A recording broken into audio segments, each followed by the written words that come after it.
So, isang 20 ulit na container. Di ko na-upload nakaraan eh. Kasi nasira yung phone ko eh. Pero ngayon, yung recipe plastic, all the way from Thailand, made in Thailand.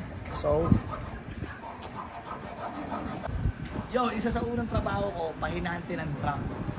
Ngayon, nagbababa at nagbabagsak na ako ngayon ng sariling container. Para sindikato gaming lang. Nakasettling yata yun. Ano ba yun? Parating na. Para madali. Ayun na pala. Kasi pagpahintuin to ka lang. Nung pahinante ako, hindi ganyan eh. Martillo gamit ko. Oo nga, di pahinante nga ako, taki. Tuta, nagmamano pa ako dati, oh. Luwa ng pahinante.